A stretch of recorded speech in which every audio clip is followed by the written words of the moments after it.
Let's take a look at our last polynomial inequality.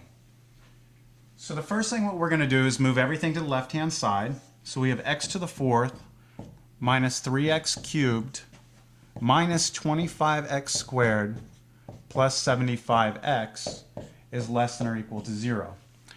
Now what we need to do is replace the inequality with an equal sign. So I have x to the fourth minus 3x cubed minus 25x squared plus 75x equals 0. I'm going to try now and factor the left-hand side. So we can either do grouping because there's 4 terms, or you could use our rational zero theorem where you take, you try and factor your greatest common factor out first, then you make your synthetic division, do all that.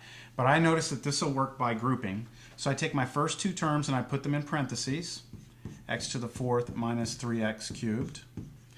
I put a plus sign, then I put my next 2 terms in parentheses, minus 25x squared plus 75x, and then equals 0. Out of the first parentheses, I can factor out an x cubed. I'll be left with x minus 3. Out of the second parentheses, I can factor out a negative 25x. And what I'm left with is going to be an x, then minus 3. And then you can check for yourself to see that negative 25x times x gives us negative 25x squared, and negative 25x times negative 3 gives us positive 75x. Now what we need to do is use the fact that this and this match, so our factoring right now will be x minus 3 times whatever's in front of this one, x cubed, and then whatever's in front of this one, minus 25x, and then equals 0. Now see if I can factor even further. Notice I can pull an x out of these, so I'll put the x out in front, x minus 3. This will be x squared minus 25 equals 0 because I pulled the x out of these terms. And now this is a difference of 2 squares. So I'm going to just erase this line, or these lines, and now I'm going to write x minus 3, x plus 5, x minus 5 equals 0. So that's my factoring here. And now what I'll do is I will go and set each factor equal to 0. So I get x is 0, set that equal to 0, I get 3, that equal to 0, I get negative 5, and that equal to 0, and I get 5. So now I'll go to our step 3, which is to draw a number line. So here's my number line. I put all of my points, so let's see, negative 5, I have 0, I have 3, and I have 5. Now that breaks up my interval, my line, into, let's see, I have 1, 2, 3, 4, 5 regions, so I'm going to need 5 test points. So I can pick a test point here, negative 6, pick a test point here like negative 1, test point between here and here like 1, test point between here and here like 4, and lastly a test point over here like 6. And yes, it's tedious, but you're going to have to go through and plug in every single one of these points into the original inequality, which is this up here.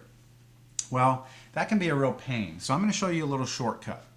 Now remember, we moved everything over to the left, so we had all of this junk less than or equal to 0. Then we set it equal to 0.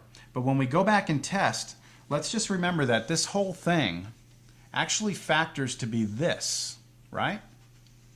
And we could just say less than or equal to 0, and that would be the same as the line above it. Now if we take our test points and plug them into this, watch how you can use a shortcut here.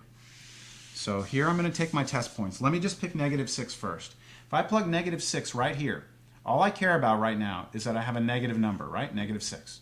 Here, negative 6 minus 3 is negative 9. That's a negative number. Negative 6 plus 5 is also a negative number. Negative 6 minus 5 is negative 11. That's a negative number. Now what would happen if you multiplied all these? Negative times a negative is positive. So that's positive. Times a negative makes that negative. Times another negative makes the whole thing positive. So is it true, is it possible, if the left side is positive, can a positive number be less than or equal to 0? And the answer is no, right? So therefore I can say nothing here works. Now let's do the same technique, but now for negative 1. Now I'm going to erase these. If you plug negative 1 right here, you get a negative number. Negative 1 minus 3 is also negative. Negative 1 plus 5 is a positive number. Negative 1 minus 5 is a negative number. So what would happen here? Negative times a negative, that's positive. Times a positive, it's still positive. Times a negative, it's negative. So the left side is negative. Is a negative number less than or equal to 0? Well, of course it is. So therefore, this region would work. Let's do the same thing for the number 1. So for the number 1, plug 1 in here, it's a positive number. 1 minus 3 is negative. 1 plus 5 is positive. 1 minus 5 is negative.